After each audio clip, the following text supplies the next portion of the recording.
boa noite a todos. Boa noite aos internautas também. Hoje nós vamos dar prosseguimento a mais uma leitura, mais uma lição. É a lição 90 do livro Pão Nosso, O Trabalhador Divino. E é com grande satisfação que estou aqui. Eu sempre falo que o primeiro beneficiado somos nós mesmos, né? E que pegamos o tema e que estudamos, a gente já começa a receber as bênçãos nesse momento, né? Então, essa leitura é muito interessante, que todas, né, são muito interessantes pelo seguinte fato.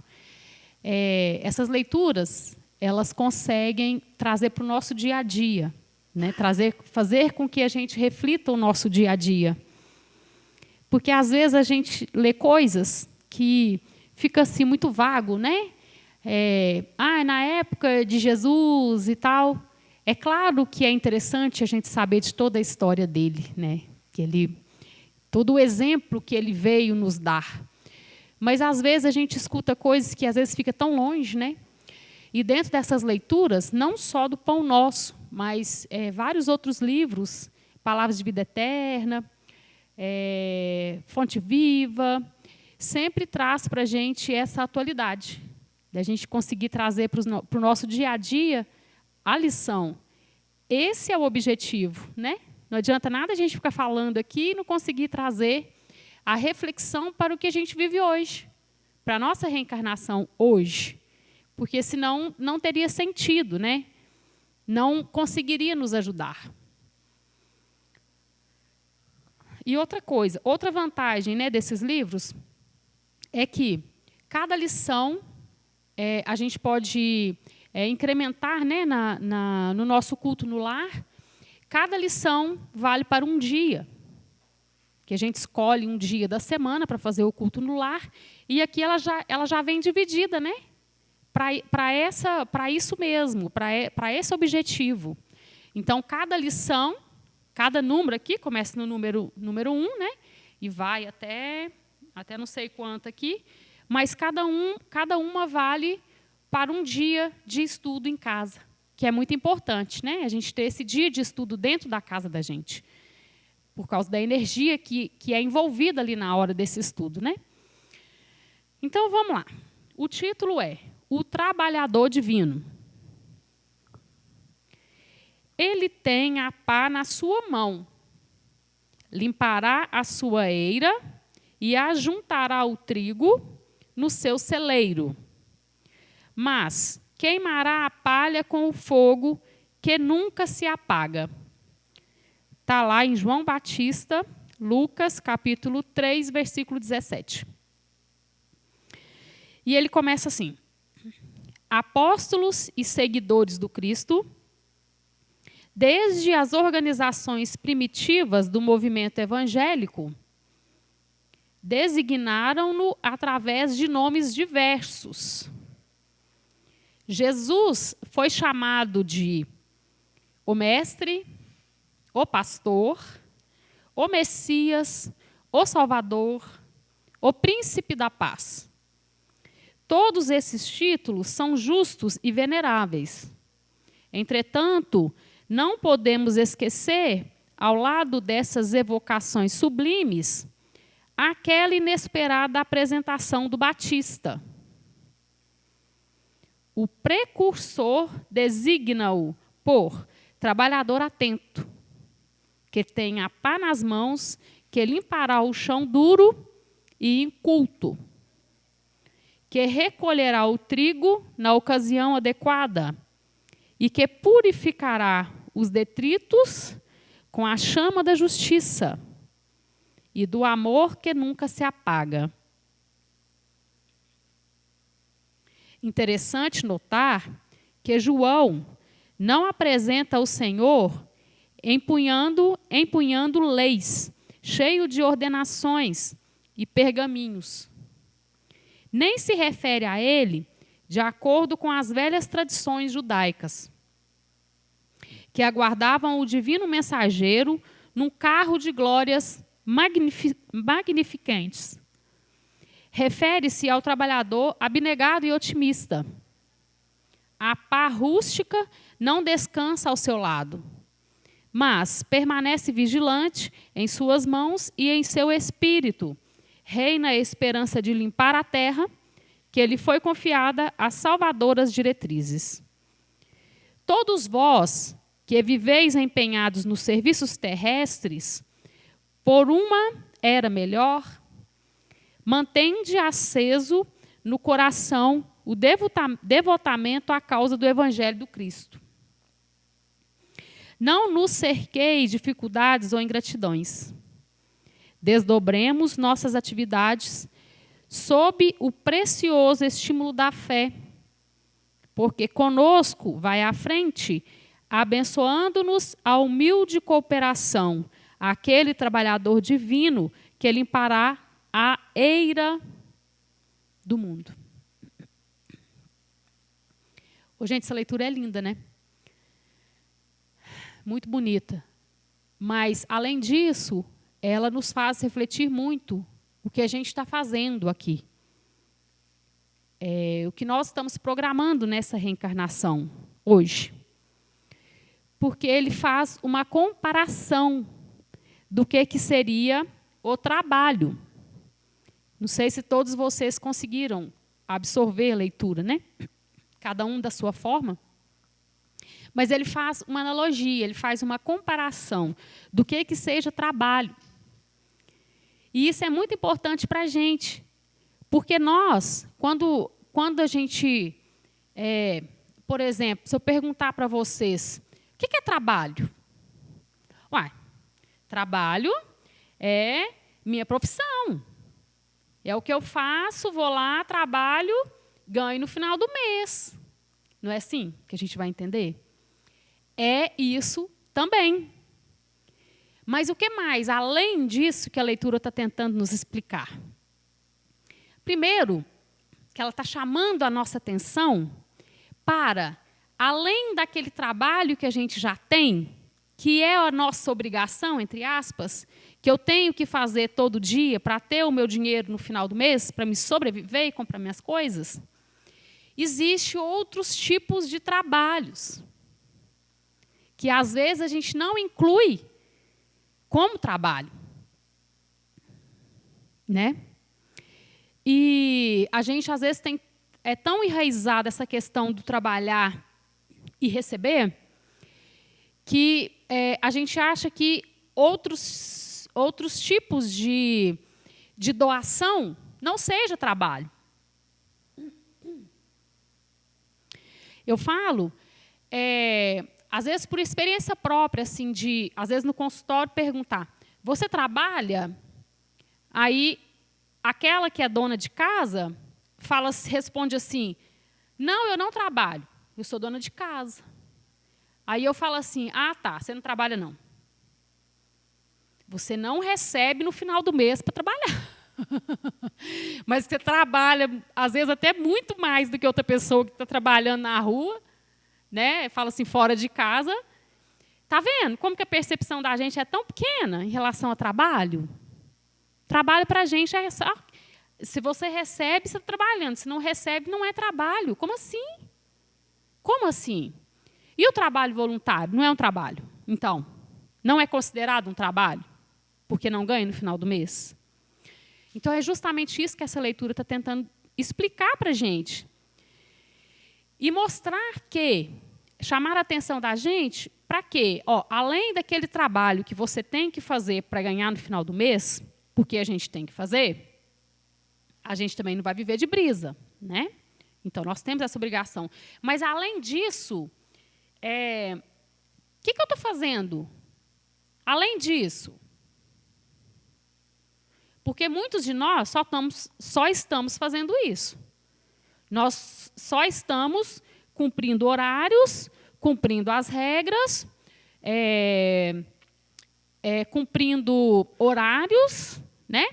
Reuniões, tudo mais, compromissos. Mas e além disso?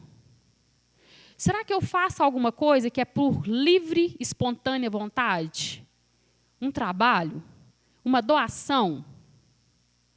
Porque o nosso trabalho, que é o ganho no final do mês, é uma doação, certo? Por exemplo,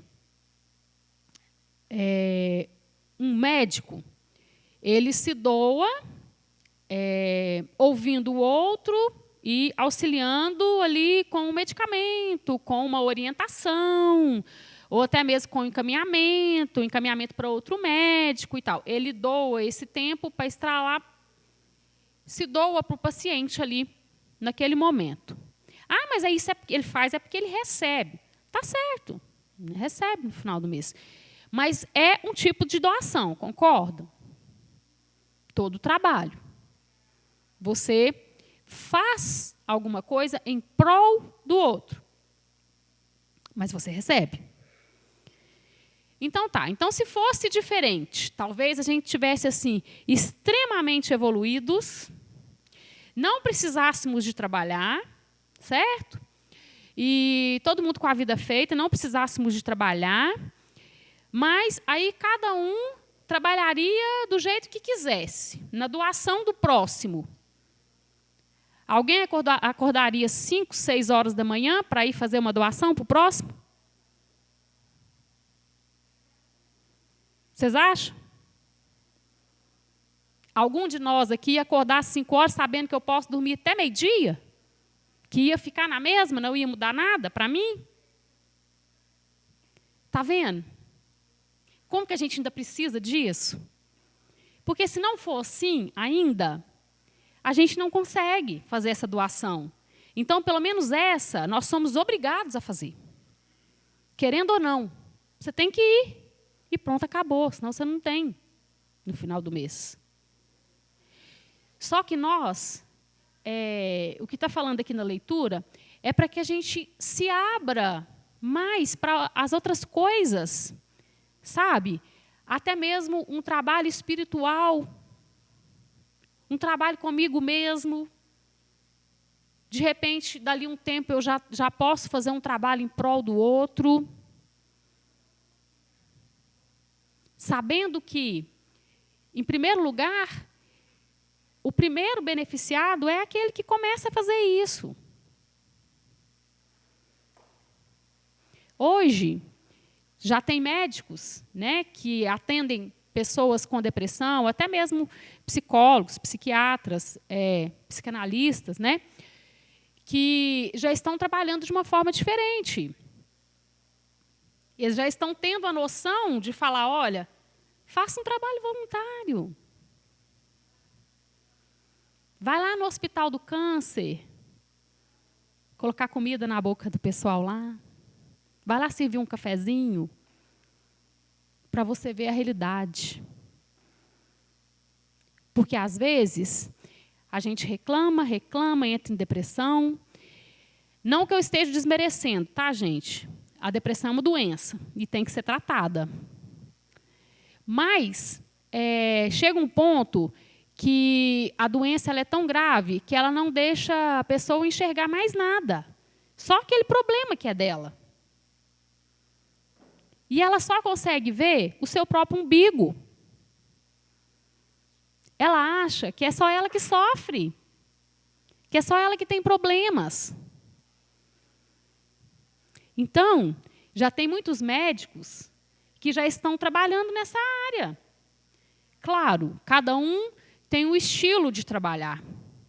Mas já tem muitos incentivando essa ação do voluntariado. Porque você se doa, você faz simplesmente por fazer. Você faz sabendo que é uma doação sua. E você não vai ter nada em troca, entre aspas, na parte material. E do contrário, né? Aquilo que você recebe quando você se propõe a fazer um trabalho voluntariado é grandissimamente alto. O estado de espírito de uma pessoa que trabalha porque quer fazer, porque gosta de fazer, é diferente, gente. E não é só no trabalho voluntariado, não. Estou falando no trabalho mesmo. Vocês já repararam a diferença de quando um profissional faz aquilo porque gosta, porque ama fazer aquilo, e aquele profissional que faz porque tem que fazer para receber no final do mês? Claro, todo mundo consegue identificar. Todo mundo vê a diferença.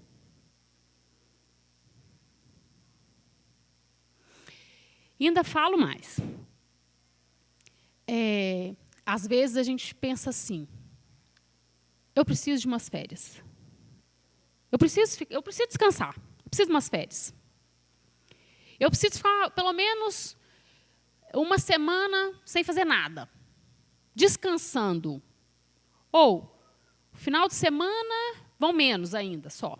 Final de semana, eu não quero saber de nada, nada. Só quero descansar. Não vou fazer nada final de semana. Só vou descansar.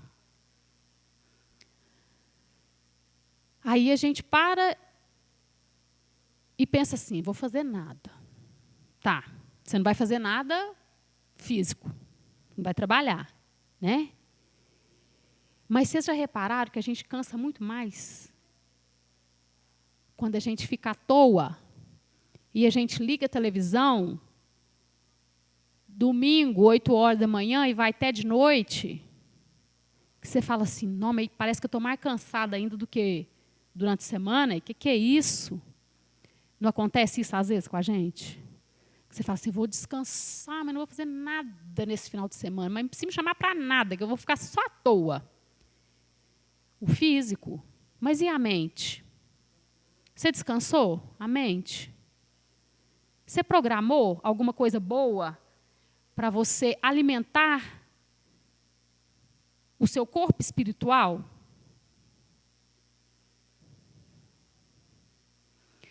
Então, é isso que ele está falando aqui, né? A gente tem essa percepção, às vezes, de trabalho e de descanso, todos dois distorcido. O espírito, ele não precisa de descanso. Não que a gente não precise, porque nós temos o corpo. E o nosso corpo é físico. E o físico cansa. Principalmente, ainda mais quando a gente vai ficando mais velho, o tempo vai passando, a gente vai cansando mais ainda. O corpo precisa do descanso, mas o espírito não. O espírito, ele precisa de ser alimentado também. Alimentado de energias, energia boa, coisas boas. E aí o que a gente faz? A gente quer descansar, mas enche a nossa alma de informações ruins, de coisas ruins, de energia ruim. A gente já tem aquela tendência para ir para o lado ruim, né? Nós já temos aquele instinto daquilo que chamar a atenção da gente é aquilo que é aquele negócio meio atrapalhado, né? Que a gente fala, nossa senhora, olha lá. E a gente vai. E aí chega na segunda-feira, a gente está com a cabeça desse tamanho. E fala, mas é engraçado, parece que eu nem descansei. Mas não descansou mesmo, não. Porque o seu corpo ficou parado, mas a sua mente e seu espírito só absorvendo coisa ruim. Então, é esse trabalho que ele está chamando a atenção nossa, né? De nos preocuparmos com isso.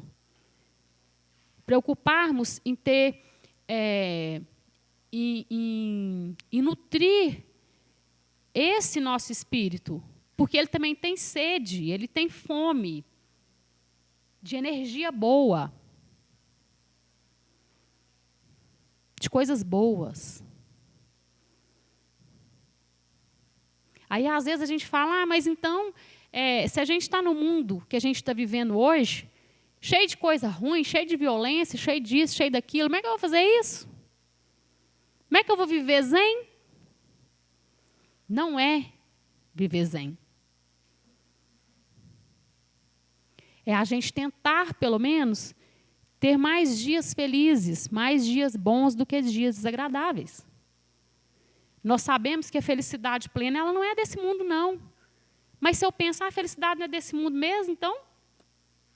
a gente vive é mal mesmo, então mala. Não, de jeito nenhum. A gente tem que lutar o tempo inteiro para a gente estar bem. Mas é aquele bem, sabe? Não é aquele bem forçado, não. Aquele bem que é de rede social. Sabe? Aquela felicidade que a gente sabe que não é real. Não é essa que eu estou falando. Eu estou falando da felicidade mesmo, que é lá de dentro, que eu não preciso nem de mostrar para o outro. Eu já sou. E outra, a gente não tem obrigação de acordar todos os dias bem. Nós precisamos de saber viver os nossos sentimentos e não esconder nenhum deles. Por exemplo, tive uma perda ontem. Hoje eu vou estar bem? Claro que não, gente. E nós, às vezes, tentamos nos enganar.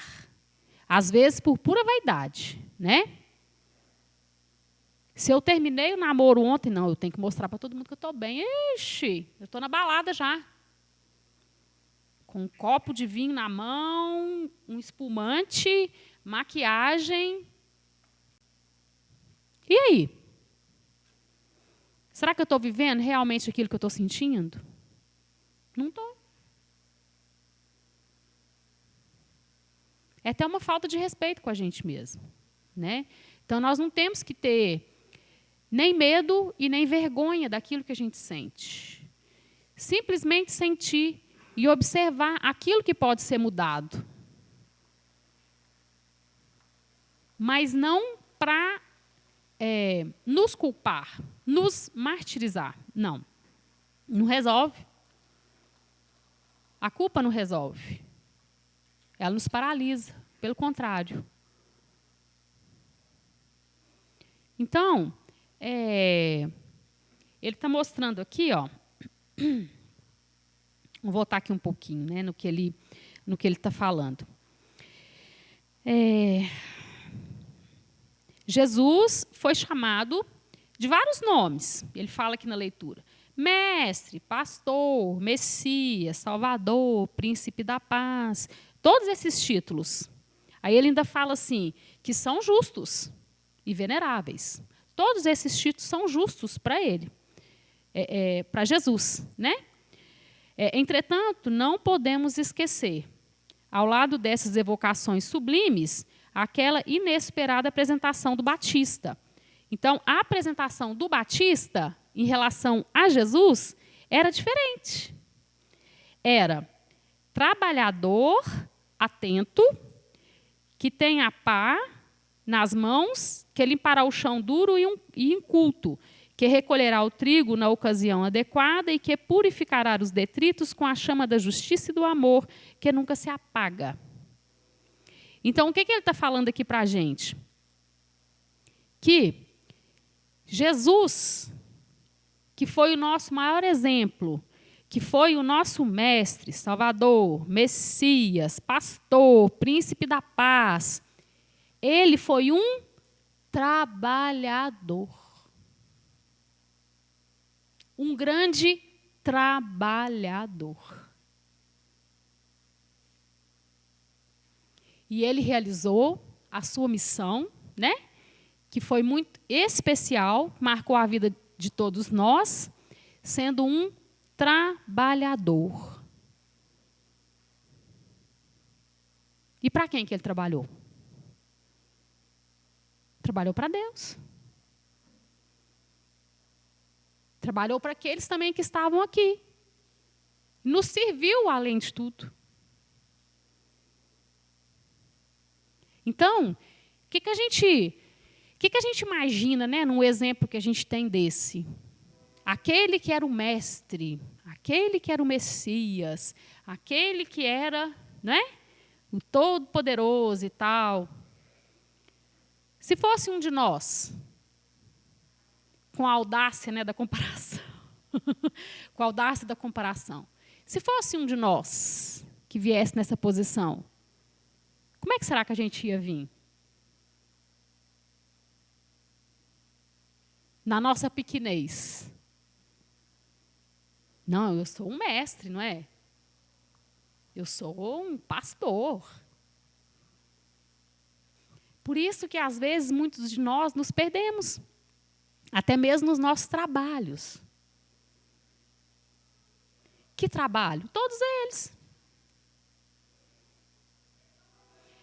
A Casa Jesus de Nazaré não tem vários trabalhadores? Cada um no seu quadrado? Cada um faz uma coisa? Mas, se eu, que faço o estudo para vocês aqui, começo a achar que sou demais, que sei demais, que estou superior, acabou o sentido. Acabou o sentido do trabalho. Não tem mais sentido. Não é verdade? É exatamente isso que ele está falando aqui. Ainda comparou o exemplo que ele, que é o nosso mestre, nos deu. Ele foi um mestre extremamente humilde, no significado real da palavra humilde, viu, gente? Não é aquele humilde que a gente tem na nossa cabeça, que é aquele, por exemplo, que tem uma situação financeira ruim e que se veste mal, por exemplo. A gente olha e fala assim, aquele cara é humilde. Às vezes não é humilde nada. Está com aquilo ali porque não tem condição de comprar outra melhor. Está entendendo? Está vendo o tanto que a gente tem que estudar e aprender? E prestar atenção nas palavras? O Chico tem uma passagenzinha assim. Não sei se vocês lembram. Eu sou ruim de lembrar dos negócios, viu, gente? Mas o essencial eu lembro. Mas uma passagem dele com o Emmanuel. E ele fala assim, Chico, me parece que era... Eu não sei se era numa igreja. Quem conhece a passagem aí vai lembrar. É Maristela, se você souber. Aí ele fala assim, Chico, você vai identificar, é aquela senhora, aquela que é mais humilde. Presta atenção, ele soprando no ouvido dele. E aí, ele começou a olhar, né, para achar a fulana, a senhorinha humilde. A senhora humilde. E tinha uma que ele olhou assim de cara e falou, deve ser aquela ali, né? Humildezinha lá, sentada lá, que tinha, né, na dela. Mal vestida. Só que tinha outra senhora. Bem vestida. E a senhora humilde, que o Emmanuel queria que o Chico enxergasse, era justamente aquela. Só que ela estava bem arrumada. Ela estava bem apresentada. Ela estava com a roupa bonita. Mas não interessa a roupa. Interessa é lá dentro. É isso que nós precisamos enxergar. A gente vê só o lado de fora. A gente não consegue ver além daquilo que a gente vê, assim, ó, do físico, do tamanho, da roupa que põe.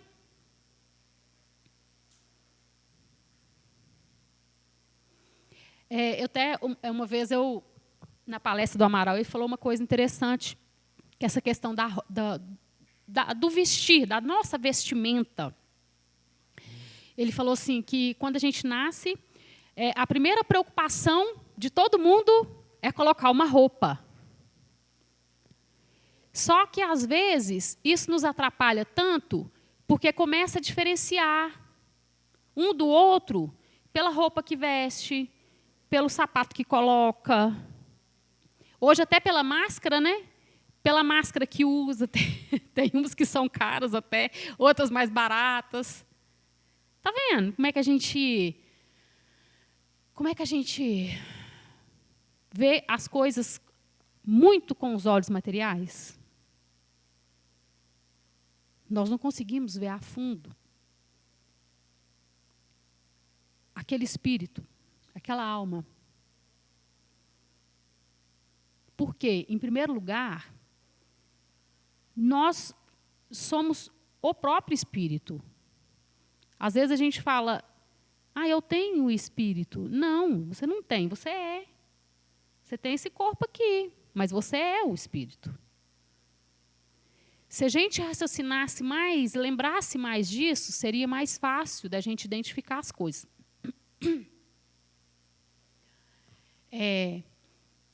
Saindo assim um pouquinho, né, até mesmo, por exemplo, quando se fala assim, por exemplo, a questão da sexualidade. O espírito não tem sexo. Aí a gente, às vezes, pensa assim, como que pode? Polêmicas, né, gente? Que a gente vive no nosso dia a dia. Como que pode, por exemplo, mulher se relacionar com mulher, homem se relacionar com homem. Mas a doutrina espírita ela é tão maravilhosa que até isso ela explica para a gente. O espírito não tem sexo. Ele não fala, você tem que gostar de mulher, você tem que gostar de homem. Não sou espírito. Nessa encarnação, estou mulher. Quantas já tive no corpo masculino? Não sei. Ninguém nunca me falou. Mas provavelmente eu devo ter passado no corpo masculino. Está vendo como que vai ficando mais fácil a gente entender as coisas? Quando a gente pensa no espírito, que somos nós, e nessa evolução nossa, porque nós estamos aqui, não é a passeio, apesar que a gente precisa do passeio, né? Mas nós não estamos aqui a passeio. Nós estamos aqui para evoluir. E nós também não estamos aqui só para trabalhar, para pagar a conta.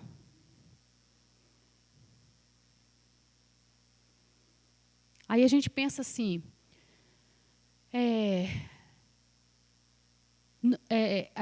nós temos o nosso trabalho, né? Mas quando a gente coloca como a primeira prioridade nas nossas vidas os nossos compromissos carnais, os nossos compromissos materiais, aí a gente começa a se perder.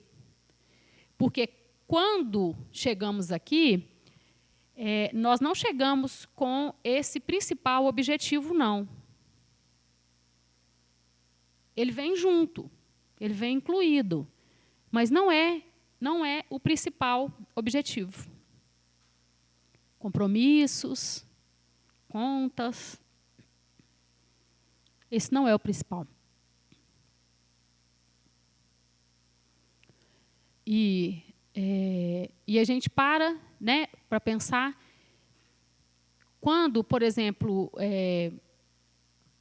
quando uma pessoa sabe que vai desencarnar há pouco tempo, né? Eu sei que eu vou desencarnar, sei que eu vou morrer. As ideias que vêm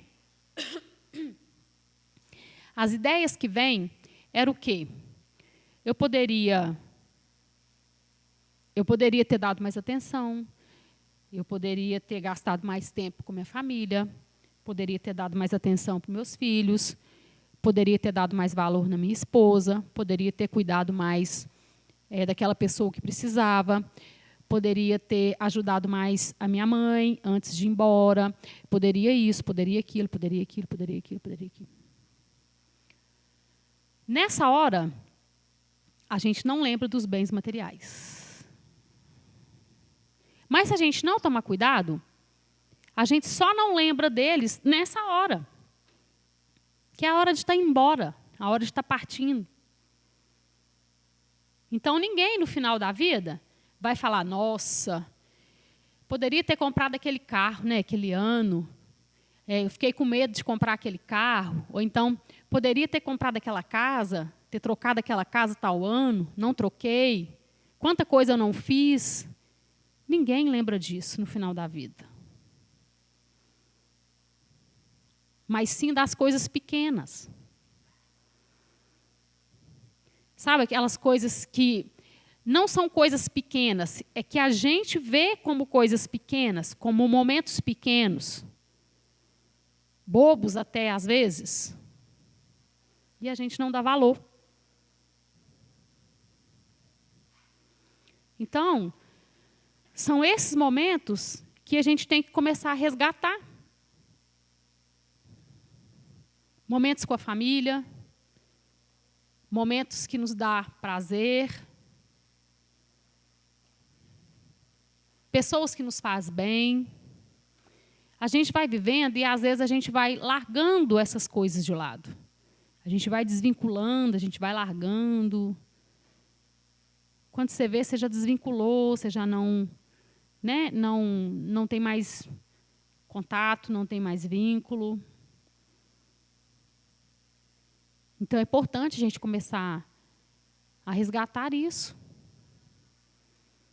E começar a trabalhar, não só por trabalhar, mas por gostar de servir o outro. Por gostar de fazer aquilo. Por agradecer, né, por ser agradecido de estar fazendo aquilo.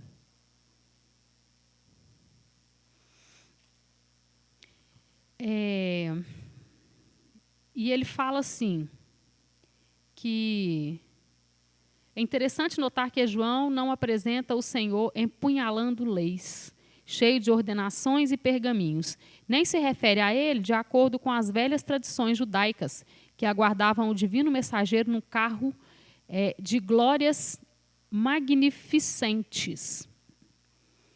Então, ele fala aqui, né? Aqui já é João apresentando o Senhor. Primeiro o Batista, agora João, né? A percepção de João quanto a ele. Que ele não se apresentava como um Senhor, ordenando, né, as leis, mas,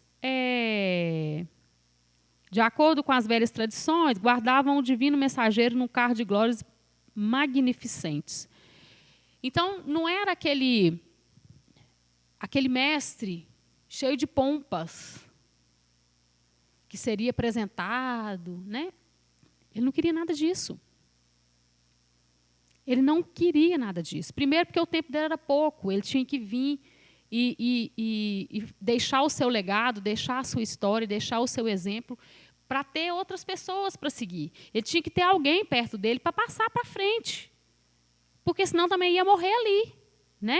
Então ele tinha que vir, passar por tudo que ele passou, realizar a sua missão e ainda deixar aquilo de exemplo, como a gente tem até hoje. Então ele não tinha muito tempo não, gente. O tempo dele foi muito curto. Não tinha tempo de ficar reclamando, de ficar como a gente fica às vezes, né? Perdendo tanto tempo reclamando, falando do outro e tal. Esse pedacinho aqui, sabe, me fez lembrar quando o nosso Papa atual foi como que fala, gente, quando ele vai pegar a posse lá, ele foi fazer aquele coisa lá, né, aquele dogma lá de pegar o título mesmo, né, de Papa. E eu não sei se vocês lembram, ele foi num carro simples, que era até com o vidro aberto, assim, um carro simples, né? Tem a marca certa lá, mas não interessa. Num carro simples, com o vidro aberto, e fizeram uma pergunta para ele, se ele não tinha medo de alguém vir ali, porque multidões, né, gente? Esperando ele passar, esperando ele chegar, querendo pegar na mão, aquele negócio, né? Multidões. Se ele não tinha medo de acontecer alguma coisa, porque ele estava totalmente com o vidro aberto, vinham para dar a mão para ele, ele oferecia a mão. Então, medo nenhum, né? Ele falou, não, ninguém vai embora antes da hora.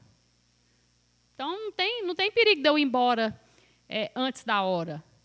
E quem quiser pegar na minha mão vai pegar e tudo mais. Então, eu fiquei pensando aquilo, né? Na hora que eu li aqui, eu fiquei pensando nesse acontecimento. Ele também não teve pompas. Ele não quis. Né? Assim, não sei qual era a posição dele e tudo, né? Mas ele também não teve essa pompa que ele poderia ter, né? Como um papa, né? Que é uma posição superior. Então, é isso. É a gente não achar que é superior, mas também não se achar inferior. Se Deus, né, se Deus disse para a gente que somos iguais, apesar das nossas diferenças, somos iguais como? Então, se eu me considero superior a alguém, eu estou com pensamentos torcidos. Se eu me considero inferior, também. Se ele diz que somos todos iguais, é porque realmente somos todos iguais. Nas nossas diferenças, né, gente? Entende? Cada um na sua função, na sua individualidade. Para ele, somos todos iguais. Então, se nós sentimos superiores ou inferiores, alguma coisa tem que ser trabalhada. Apesar de ser natural nosso, tá, gente? No estado evolutivo onde a gente está. Estamos no planeta de provas e expiações. Então, um dia a gente se sente superior, sim. No outro a gente se sente inferior, sim. É natural nosso. Mas só para a gente saber que não é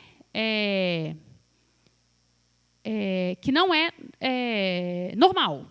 Assim, a gente pode trabalhar isso, da gente não se sentir tanto assim, né? Porque o interessante é a gente se sentir como todos nós somos irmãos mesmo e iguais para ele, né? Apesar de ser às vezes até uma utopia a gente imaginar isso, mas na visão de Deus, realmente nós somos todos iguais. Então, gente, essa leitura, né, é muito interessante. Depois, se vocês quiserem voltar, dar uma lidinha em casa. Lição 90, Trabalhador Divino do Pão Nosso. Tá? Eu agradeço a todos vocês, aos internautas também, a paciência.